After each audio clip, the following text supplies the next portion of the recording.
we go. Yay.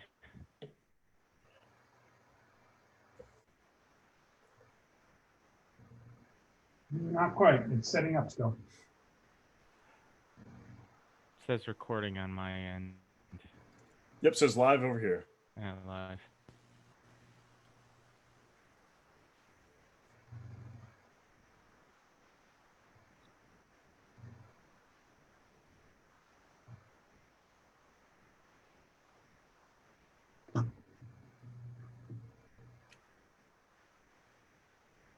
And all right, Dominic. All righty.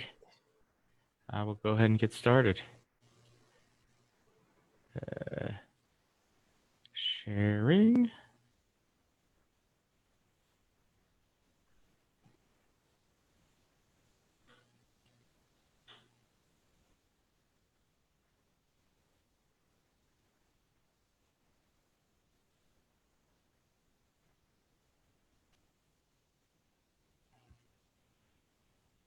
What? There we go. Oh, great. It's giving me the wrong screen here. Boop, boop.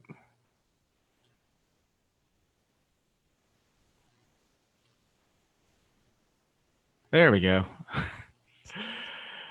So good morning, everybody. Welcome to the RTP chapter of 1 Million Cups. We're going for attempt number 2 with Mr. Rob Turley at White Rabbit Intel today. So thank you for joining us. So what is 1 Million Cups? So 1 Million Cups is a free national program designed to educate, engage, and connect with entrepreneurs. 1 Million Cups is powered by the Kauffman Foundation, which is a $4 billion endowment for the promotion of economic development through entrepreneurship. And 1 Million Cups is how we do that in our local community. There's about 160 or more communities across the country. It is a supportive, neutral, industry agnostic space that is pitch free, which means we won't get any selling by our presenters. What we do get is our presenters coming to us with an ask from the community of connections, advice, and different ways to help improve their business or improve their presentation.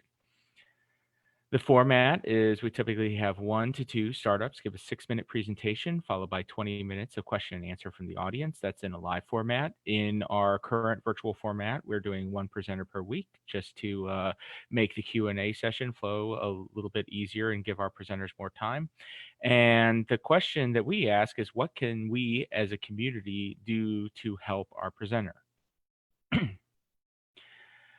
So it would be really awesome if we can get everybody involved. And there's several ways you can become involved with 1 Million Cups. You can become an organizer. You help connect and build our startup community.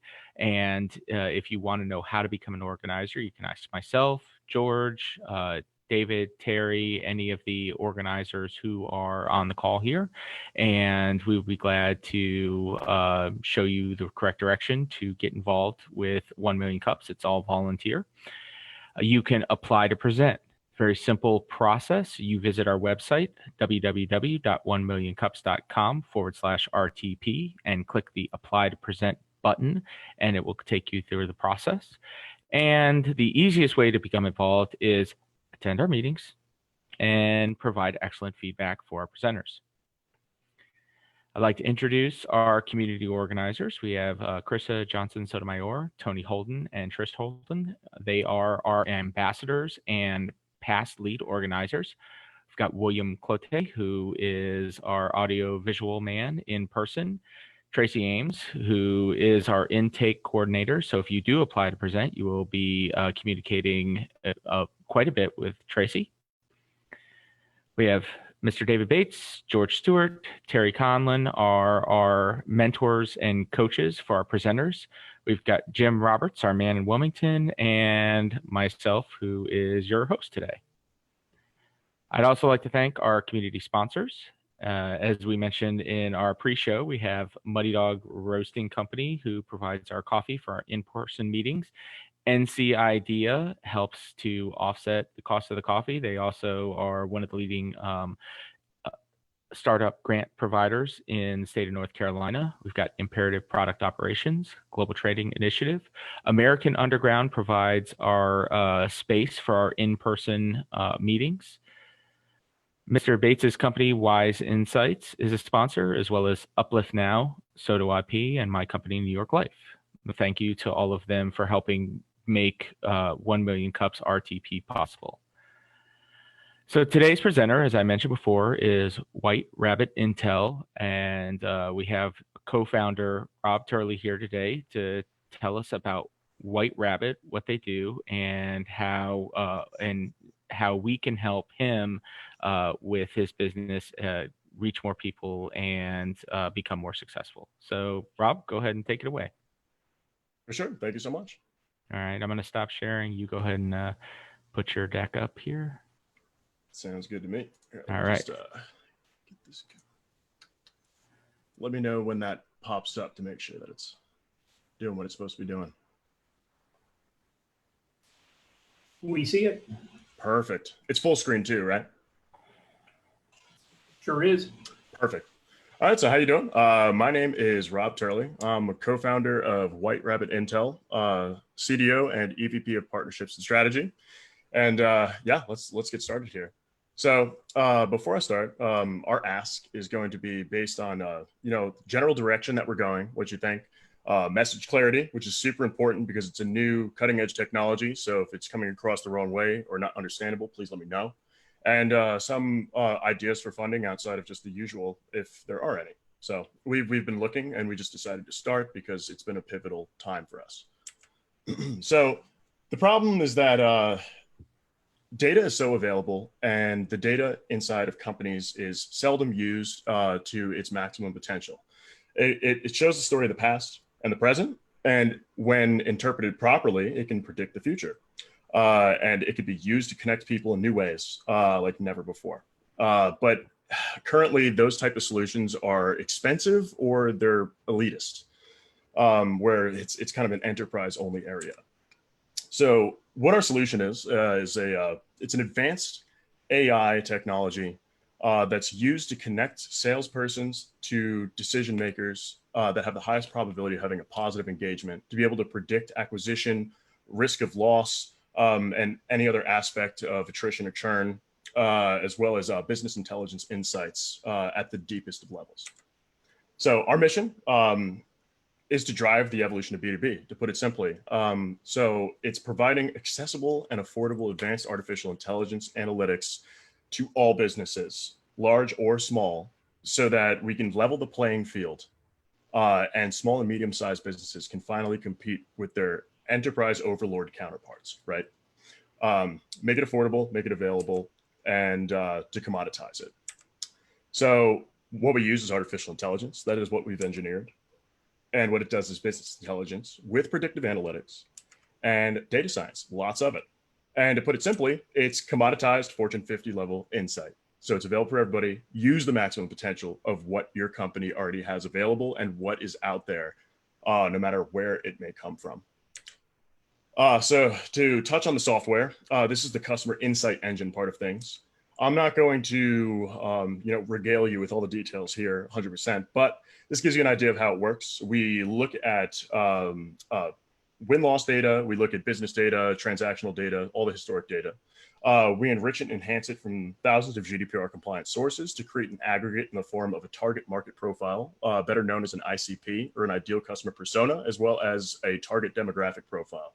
This expedites the entire market research campaign, initiative, or market research into a 2-minute and 17-second on average processing time rather than 3 to 6 months of drip campaign. It makes it so that we can discover which decision makers each individual salesperson should connect with, predicts churn with actionable triggers, discovers the next prospects that you should be speaking to with auto distribution, auto prioritization that is individualized to each salesperson by their unique selling style, personality traits, different values, and the personal information so they can connect at a real people level. For the predictive target profiling, it's created by utilizing this contact, customer and business data, enhanced with the GDPR sources, reveals ideal customers and the target demographics that you should be targeting, not who you think, it's what you know based on what is real. So turning it into a mathematical equation. And it will unveil hidden opportunities and risks, often in the business intelligence as well. I could tell you stories of what has happened. It's pretty significant. But we have a standard SaaS model for a basic, $50 per user per month pro. And then, I mean, you can read the screen. Team plans 40, that's per user per month. Enterprise varies. And then there could be more money spent in the application. Advanced analytics are expensive, but we actually have an entry point for any type of business that they can afford, where it's invaluable upon entry, and whatever their budget is, they can spend inside. We offer partnerships with a revenue share, as well as data usage. So data usage is the most fair form of cost, but we have actually 11 different types of partnerships because of the way that people have wanted to work with us. But that's me right there on the left. It's exciting because, I mean, Intercon has nominated me for top 50 tech visionaries, which was very unusual and sudden to happen. And this is my partner, Tim Gosnell, our CTO. We actually co-CEO it because there's more equilibrium. And yeah, he's a data guru, 20 plus years of experience. So he's an awesome dude. Anyway, the idea is, what do you think of the direction?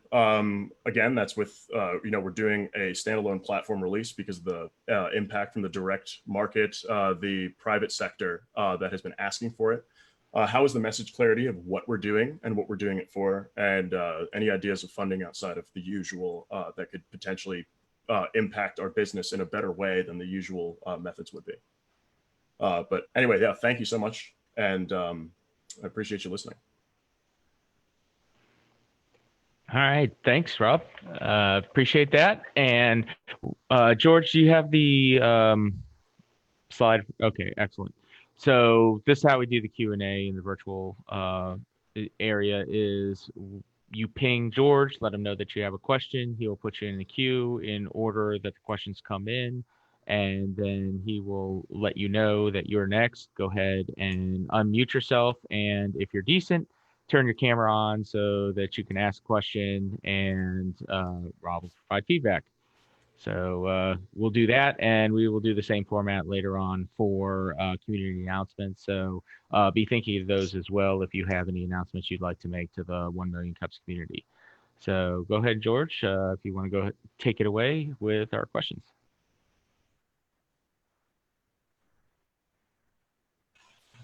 I guess it works better when I'm not muted. Sure. I will start because there are no questions in queue yet. You guys are pretty shy this morning. Maybe you need another cup of coffee. So, Rob, one question that just comes to mind when I look at this is interfaces with CRMs. So it looks like that's your source data is an existing CRM. So which CRMs do you work with, and which ones are you still working on? Sure. So any CRM data can actually go through a system where with the standalone, it would just be a direct export. We can process any, and we're virtually able to comply with any CRM out there. But we're currently in the works of integrating with Crust and Corteza CRM, as well as working with Informunity to go into their variation of Bitrix 24, and that would also create an entrance into Bitrix 24 itself. After those BizPlus CRM and HubSpot will be next on the list. After that, there are several others that we've been speaking to. So moving forward there, we're trying to get into the mid-market to higher level market players to be able to compete with the big bad ones.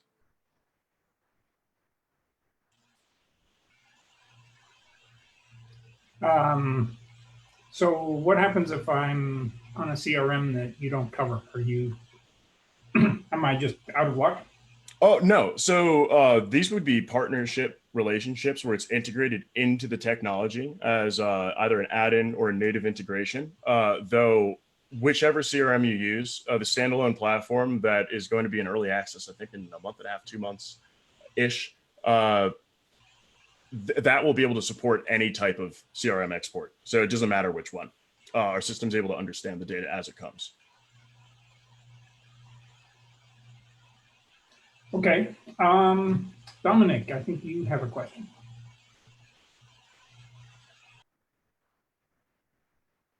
Oh, you're muted, Dom. My bad. One of the things that you asked specifically about was the message clarity. I think in the presentation there was some confusion. You went to the one slide that kind of explained how everything worked, and you started to get into acronyms and you lost me, right? You just went off into a place that I didn't understand, and I even know what your product does generally. So if somebody's new to it, they might have just gone, I have no idea what Rob's talking about. So two things. One, can you slow down and explain that a little bit better? And maybe there's a simpler, plain language way to communicate the information in that slide that that will get your point across better. For instance, you dropped GDPR. I don't know what that means. I specifically wrote that down with a question mark. So can you kind of go over that again? Sure. So we enrich and enhance the data that we process from GDPR compliant sources. And GDPR is, oh God, if I can remember what the acronym is, but it's data compliance. It's international data compliancy. And this was a law put in place by the EU. So that people can opt in or out of something. If they opt out, then you can't actually distribute or process their data because they're opted out of it, and you need to make sure that they are.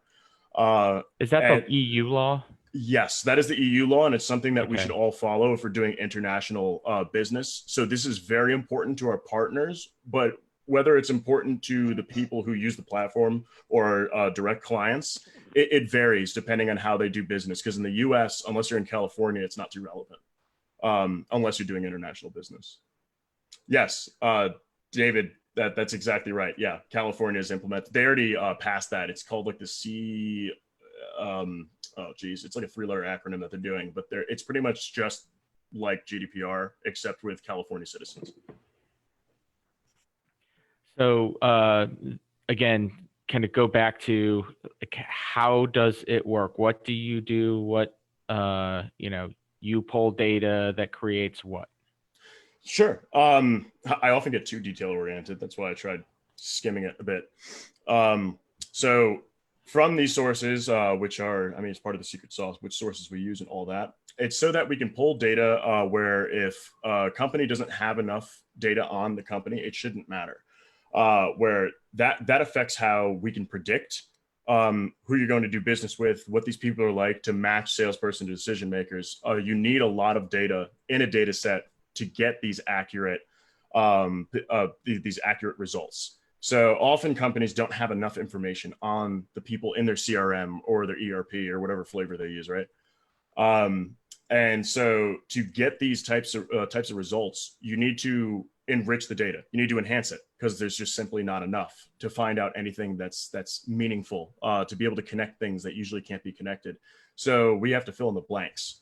And those blanks are thousands of blanks usually per contact and / company. So in order to get these results, excuse me, Rob, we got a suggestion to put the Sure. slide up and perhaps explain the slide so we can see what you're talking about. For sure. I'm not sure if that would be the best one. Here, let me share this real quick. I'm going to go back.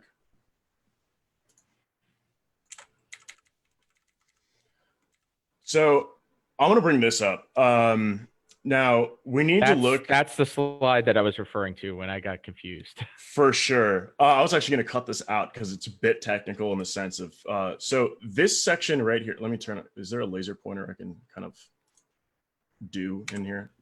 I don't think there is. No, but we can see your cursor. Oh, you can. Okay, great. So we analyze win-loss data. That means sales success, sales loss. We actually look at more than that. It could be transactional or any type of business data. So this data is often great for business intelligence analytics because it's whatever your company has. But then when we enrich and enhance the data, number 2 here, often companies do not have what it takes to be able to get an accurate target profile or demographic, because you don't have, oh, what school did they go to?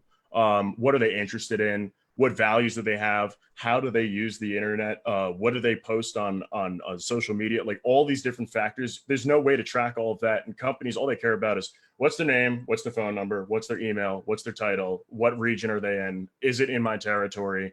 How much are they spending with us? Everything that's pertinent to that business directly. We look at all of the other noise out there and we can determine what actually are the causatives to the sale at the individual level. So what about that person made them buy from you? What made them a good customer? What made them interested in your product? And why did they buy from the specific salesperson in your business? Is it because they got along, because they both like Ford trucks? Do they both donate to the SPCA? And this ties into the wrong salesperson for the right decision maker. You lose a sale immediately. Like if you put an aggressive closer onto a relationship builder decision maker, you've already lost the sale from the very beginning because the right person didn't see it. We make sure that the lead is actually passed to the salesperson that has the highest probability of success. So it would go to a relationship builder and someone who likes, to just have general conversation and build the relationship. It's going to go to Nancy rather than Jim, who is an aggressive closer. Nancy is more of a relationship builder and someone who likes talking to people. So that's the type of person that decision maker will want to speak to. And they have like certain personal interests in common. So it's building relationships at a level of personal, where they're going to get along at a core level. They're going to become friends almost. So it's like matchmaking. It's actually kind of funny. What we've been coined by some people as the eHarmony of B2B sales. So Bob's got a related question that perhaps gets into a little more specifics about what you do. Rob, this is definitely clearer than the first your first go around with this. But what I'm getting out of this is like a really just glorified lead list. But you're not telling me why this person is going to take my call. And it's not necessarily giving me, well, there's a couple of concerns or thoughts that I have on this. It probably depends on what product or service am I selling, because there's going to be a cycle attached to that. There's going to be a cycle of time, and there's going to be a cycle of how they buy. Mm-hmm. If you're selling them a SaaS product that affects, 2,000 employees, that's going to take a lot longer than selling them coffee. Right. At 5 different offices. That's a whole different purchasing decision.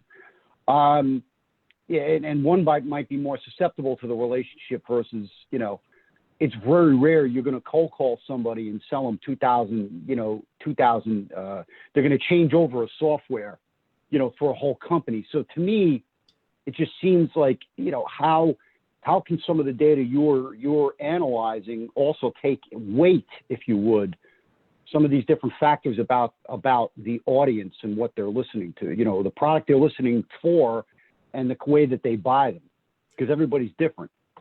Sure. And then additionally, what would be really helpful, if I know there's one person in particular who can pull the trigger or be extremely influential, where are they going to be next month?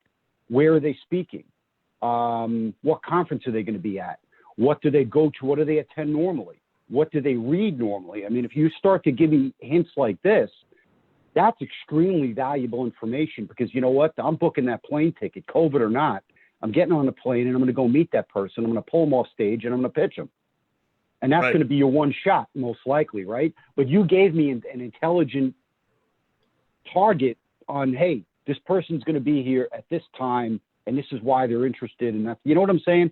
It's a whole other level of intelligence that if that was possible, and it seems like it potentially could be based on social media comments and things like that. This is just the thoughts that are going through my mind. Sure, I can kind of push on that subject a little bit. Is that we do look at those type of things. So in a CRM, when you export, we could see, and with the transactional data, how often do they buy? How long have they been a customer for? What is the longevity? What is their ability to spend throughout certain times of the year? Looking at seasonality, all of those different aspects. And what are the things that make them want to buy? So the data in controls the data out. Our machine learning algorithms are actually variable, where it adjusts to the data that goes in. So if you're selling, if there's different products, if it's different service, it bases it understands what those are, and it understands what the causative properties are that cause that sale, to put that into mind. And it can, the way that we have it too is that it could separate, if you're selling different products or packages, it would process that information separately. When it comes to what you were saying with like, oh, if you know they're going to go here, if you know they're going to go there, with data privacy laws, that is very possible to do, to see where they're going to be going and doing all of that. But it can, at an international level, it could violate a lot of data policy. It's almost like virtual stalking at that point, where it's too much information to give. So to stay out of privacy infringement area, because we're very into data ethics, that's a core part of what we do. Telling the person who's selling things like that is not the goal. It's just telling them that this is going to be an opportunity and they need to speak to them to find out. So it, one, stays natural. Two, when you meet with them and you knew all that stuff and you bring that stuff up, they're going to feel really weird that you brought it up. And they're like, why do you know so much about me?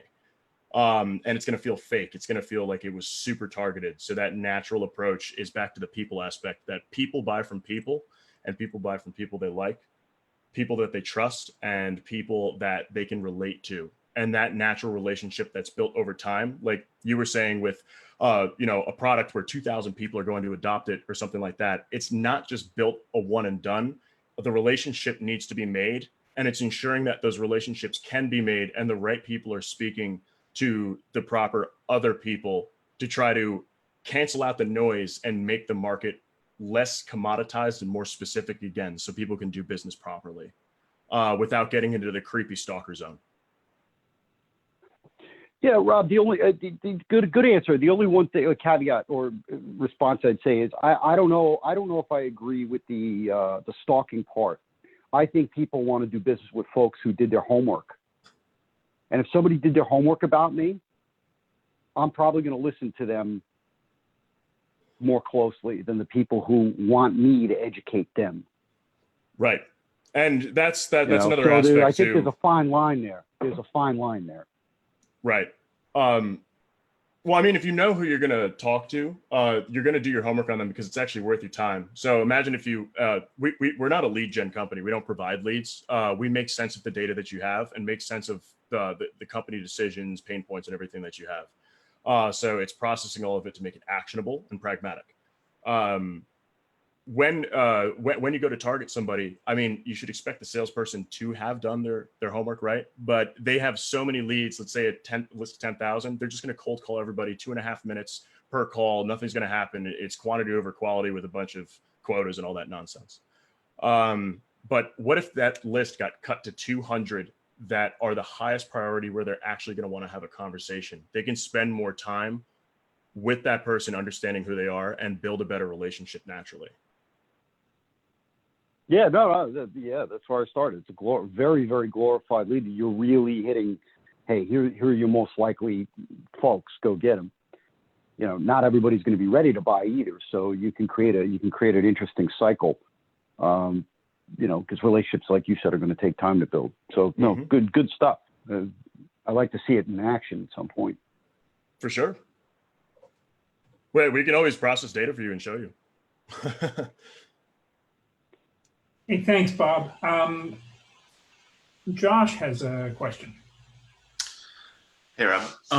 So just before my question, just what Bob said about doing business with people that you did homework on versus stalking. I have to just echo what he said, that just me personally and my experience, someone knows something about me or takes time to do that, that kind of just shows you that there's drive and initiative to look for that. And so like they're showing up at my kid's soccer practice or something, that's a different story. But knowing about, hey, I saw that you were at whatever conference or whatever, I think generally it shows, when you show interest in people, that goes well towards building relationships.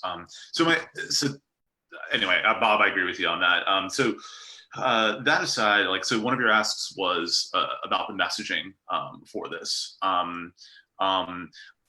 The too long didn't read version of my question is just make this dumber for an audience that is just dumber and not going to understand all the acronyms. The longer version of that, in my opinion, is, so who's your target really for the presentation? I understand a lot of the acronyms and the things that you're talking about. I get what you're trying to do. I would say though that what to me wasn't immediately clear from the presentation was kind of like the value proposition. I pay you $50 a month. I'm getting AI and analytics, but when I just, you look at other CRMs like Salesforce and HubSpot and all these things, like they'll kind of break down all the features and all the things that you're getting out of it. So I would urge you to think about who the target is, think about what the value proposition for them, because I would believe that you have a sales process to sell this product, right? Mm-hmm. The decision maker who's going to pull the trigger at the company to say, yeah, let's roll this out for our 10 salespeople or however many people.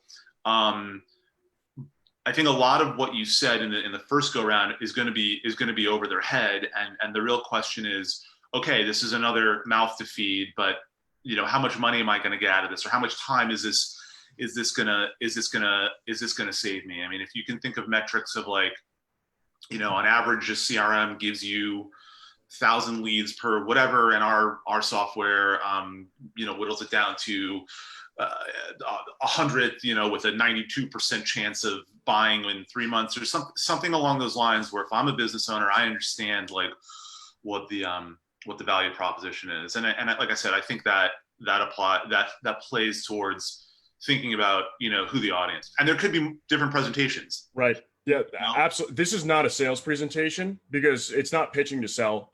This is entirely different from what we would actually give for a sale. This is more so showing the broad basis of the business and being able to fit it into 6 minutes, because really explaining what we do takes about 20. Yeah. Because there's a lot. As far as those metrics, it's, for example, market research. How long does that take? Average of what? Drip campaigning to find out who the demographic is. It's 3 months. It could be 2 months. It's like 60 to 90 days.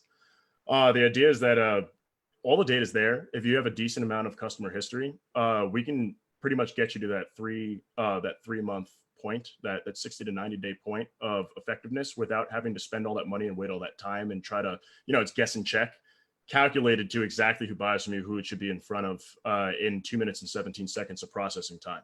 So that 3 months is now just about 2 minutes. You could start where you're supposed to be in the first place. So I think stuff like that's important, but let me just back up one thing on something you said about how this wasn't a sales presentation. You're an entrepreneur, you're a business owner. Every presentation that you make is a sales presentation. Right. Is a sales presentation. So ABC, always be closing. Right. And then the other thing on that is telling me, so trying to get everything that you do in a 6 minute presentation, it's difficult. I mean, I get it, and that you need 20 minutes. But again, it's about knowing your audience and thinking about that target. If you can do the exercise, like if I were you, think about, can you tell me what you do in 10 words or less? If we're in an elevator together, can you tell me what White Rabbit is in 10 words or less, so that I ask more and want to listen to you for 20 minutes? So sorry to interrupt, but those are just two things that I would. Can I give it a shot? The 10 word? Sure.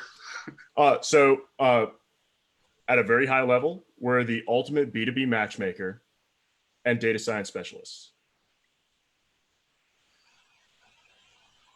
Okay. Just about 10 words. I don't know how many words that was. About 10, right? I take out at a very high level, and I think you're at 9. Oh, for sure. Okay. But cool. Hey, guys, Dominic's got a couple of remarks and I think a question. Thanks, Rob. Yeah. Just real quick. I do have some sympathy for Josh as a sales professional that yes, you're always selling, but in this specific instance, you're specifically not selling. This is a pitch-free environment, as we said right at the beginning. So Rob is doing his best to respect that, and we Very really careful. appreciate that. Yes. That being said, if there are a handful of people who would like to stay after 10 o'clock on the call with Rob, I'm sure he'd be glad to have a few of us help him brainstorm his elevator pitch. So I do want to go back to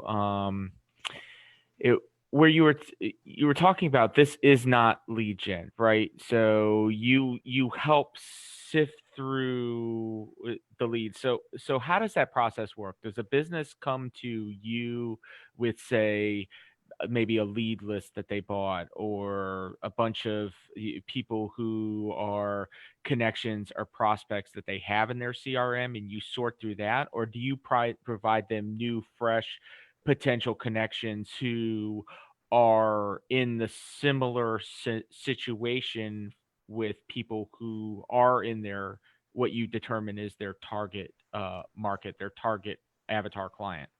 For sure. So we make sense of the data that's there.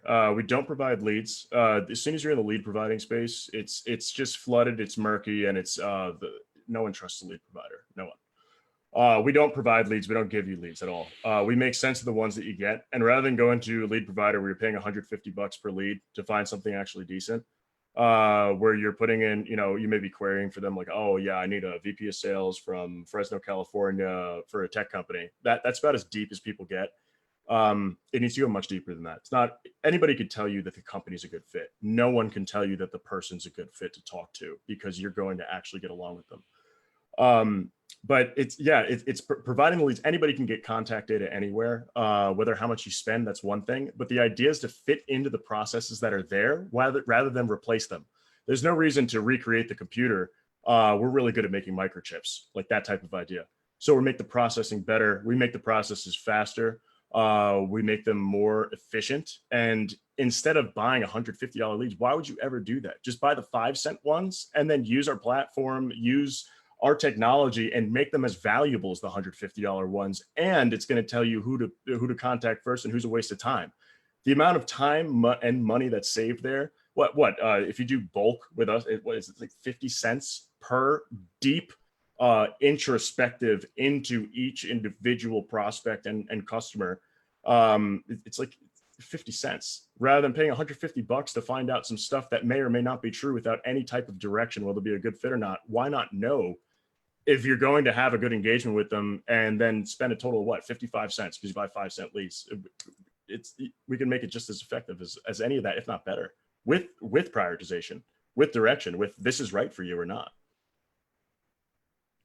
So Bob's got a clarifying question, but I'd just like to jump in here and say, to me, your pitch or your comment about buying 50-cent leads instead of buying $150 leads, that resonates with me.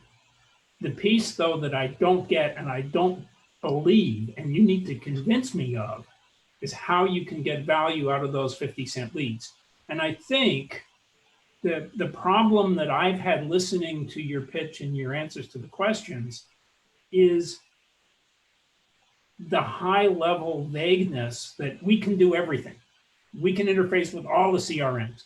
We can find you the best lead and the person to talk to. Well, how the heck do you do that? And you don't want to get into the technical, idea of exactly how you do that. But maybe what you do is give an example. You made a comment earlier that you had secret sauce.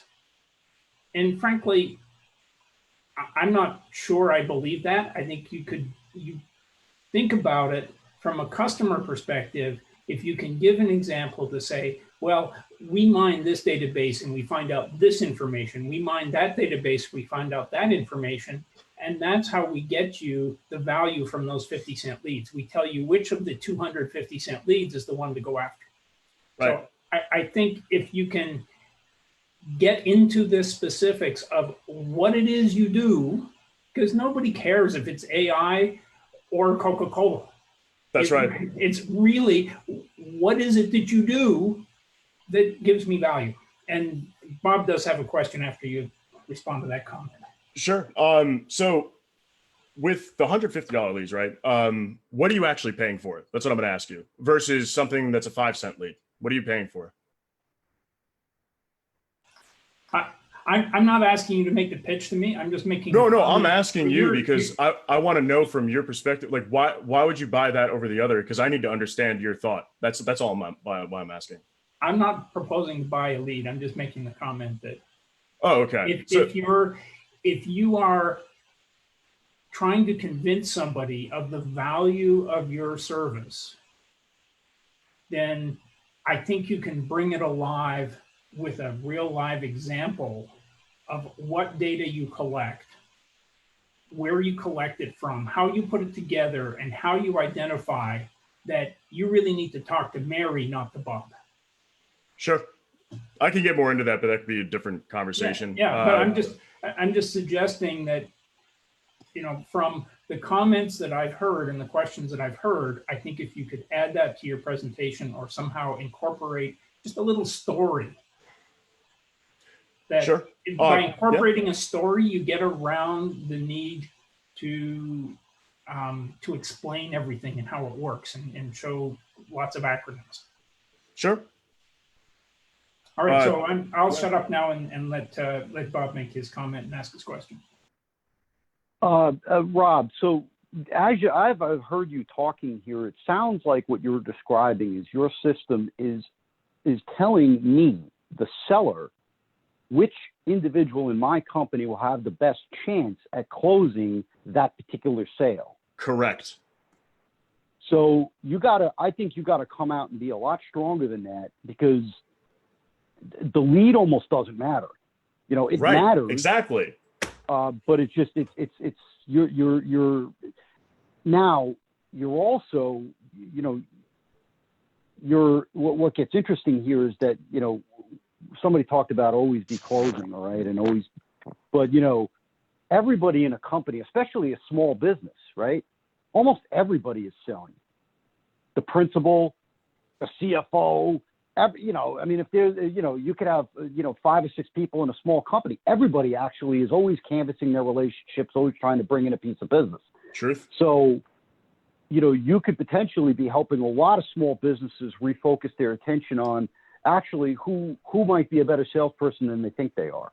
Correct. And to me, you get that message out into the marketplace, especially with a lot of small businesses hurting after all this crap that we've gone through over the past 3 months. You might be really onto something. And that message to me is a lot clearer than what you've been talking about today. It took a while to come out in the wash, but I think we finally got it out. Right. And that's another thing too, is that people ask like, oh, what data can you get? Can you fill out all the fields? And I want to know everything about this person. That actually doesn't help salespeople. The more data you give them, the less effective they are, because they just need the amount of data they need to get the job done. The more you throw stuff out there, the more information, the more they focus on the wrong things, and it gets too confusing. Give them what they need to do their job and let them connect with people the way that they're meant to connect, is by just natural engagement. Often when you know too much about somebody before you meet them, you're going to try to play that information too hard, and they're not going to like it. It's just psychology. It's not natural. It weirds people out.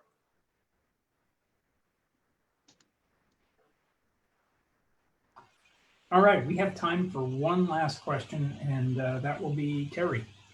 Oh, thanks, George. Thank you, Rob. Hey, listen, during the last 4 or 5 minutes for the conversation, what strikes me is these are all a conversation about use cases. You should have like 20 of them. The 50 cent versus $150 one being an example of a use case, because most people are fundamentally less interested in the technology than what the technology does. So that's what I would encourage you to do. And if there's other people on the call who have the ability after 10 to engage in some brainstorming to help you out, I think that would be a valuable activity. But it's really an example of what the technology does in relatable human business terms. I'm currently an executive coach, but once upon a time, I used to be CFO of a technology company. And the only thing I really cared about as CFO is how How's this going to make me money? does this help us get more revenue, have better margins, improve cash flow? I mean, there are other reasons to invest in it, but those are the real reasons. How does it make my sales force more productive, whether it's a sales force through distribution or if it's a direct sales force? And in making the sales force more effective, it's how can they use this tool and how quickly can they learn how to use this tool? And fundamentally, that's what use cases are about. Does that make sense? That makes perfect sense. That kind of ties into what Robert said too, is that it's not about the lead at all. That's the point. Why are you paying for it? It's not about the lead. It's about, is this going to work? Yep. And it cuts out like, I'm paying this much for these leads. They're the best. It has nothing to do with the lead. You don't need an expensive lead or anything. You just need to know who it is. That's right. And then you need to know why. Right. And how that connection is made. And constructing use cases help people make meaning of what your product is, I think, anyway. That would be way better. That would definitely improve our marketing to do more so of that, and to improve like our overall, how people can understand it. Because the biggest thing is money savers, time savers. Imagine if you didn't have to spend half your time prospecting, and it could be 5% of it. How much time would that save? If you can actually, we could determine which salespeople are actually connecting to the people that connect to your business or not. So fire the people that only match 1% of your prospects, right? I know it sounds cold-hearted, but that salesperson's not good for your business, right? Wow. Or you can help train them to be better. Oh, you could maybe be a really excellent CFO one day with that kind of view of human nature at the workforce. I mean, business is money. It's not. Yep. That's in the end of it. If you're not making money, then you don't have a business. Yep. Yeah. Okay. For sure. Thank you for that, though, Terry. I appreciate it. All right. Well, thank you, everybody, for your questions. Thank you, Rob, for insightful answers and clarifying a lot of what we did find confusing. I'm going to move on to community announcements now. I'm going to give a couple of announcements, and then I'll open the floor for anybody else that does have a community announcement they'd like to get out to the group. First thing is Ice House, which is the collaboration between Fierce Female Founders and Gig East. Will be starting another session here in the next month. So Cindy asked me to get that information out. If you'd like more information on the Ice House entrepreneurial coaching series that they're doing, it's a free program. Go to the Gig East West website. That is the it is the new co-working space out in Wilson, North Carolina. Also, RTP Business Networking, which is the evening casual networking event that I host once a month, is going virtual, and that will be on June 11th. I will follow up at our next meeting with the contact information for that event if anybody be interested in joining us for that. So do we have any other community announcements for the group today? No? Okay. Well, we've got about 10 minutes left. So, George, I think if we don't have anybody else who'd be interested in announcements, then I'd like to thank everybody for coming. Thank you, Rob, for presenting today. We appreciate it. Yes. Hey, I have a couple of announcements. I was trying to figure out how to work this thing. Oh, thank you, Sarah. Sarah, is this your first time here? Yes, it is. Well, welcome. Thank you for joining us. Thank you.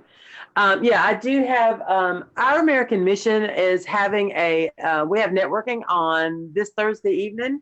It is open networking from 6 to 8. And you can register at americanmission.org. It is a Memorial Beach party theme. So come wearing your best beach outfit and bring a beer or a margarita and get to know each other a little bit. And then on Tuesday, we are going to have our very own Dominic Battistella speaking on business continuity, and would love to invite all of you out. That is from 12 to 1 on Tuesday, and you can register again at americanmission.org and join our community there. So thank you. Excellent. Tracy, you have an announcement? Yeah, I was just going to remind everybody, if you know anybody who wants to present at 1 Million Cups, send them to our webpage and have them fill out an application. We're always looking for more great presenters, and we'll be online for a while, but looking forward to any applications. And if you have any question, myself or George, Dave, Dominic, I'm sure any of us are happy to answer your questions. And don't be afraid of the application process. Very simple. You go to our website, www.1millioncups.com/RTP. Click the apply to present button, and it's just a few short qualifying questions. And then you are sent directly to Tracy's email, and then you engage with her about what your business is, whether it would be a good fit for presentation. And then we decide as organizers to put you into the queue, and then you pair with one of our coaches and work on your presentation. So it's very, very painless process, promise. I can attest to that. It is. Thank you for giving us a pitch, Rob. For sure. Yeah, no, it's great. And everybody was very helpful. So I thank you guys a lot. I do want to say that I actually have a meeting at 10. So after I can't, but I have free time at noon all the way to 1:30. If anybody wants to follow up to continue any conversations or anything. So just, yeah, I've moved this meeting 3 times. I can't do it again. Fair enough. So we won't be back on this Zoom call at noon. But Rob, do you want to go ahead and put up your contact information again? That slide. So if anybody would like to get in contact with Rob, ask him more questions about White Rabbit Intel, or provide some additional feedback, I'm sure he'd be glad to engage with you. Oh yeah, I'd be more than happy. Hold on, let me get this back open again. There it is. So yeah, this is my contact information. Take a picture and take a screenshot, whatever your favorite way to find out something like that is. And if you scan that QR, you'll have all my contact information in your phone. And Rob is also, I know he's on LinkedIn, Facebook, all of the normal social media places, as far as having a company page there as well. So if that's your preferred method, reach out to him there. Yeah, I'm friendly in any way. You can text me, you can call me, you can email me, you can LinkedIn message me, Facebook message me, Instagram. I don't care. It's all the same.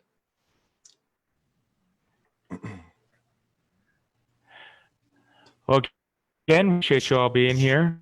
We appreciate our audience at this point 8 watching on Facebook Live, and we'll see you next Wednesday at 9 for our next caffeination.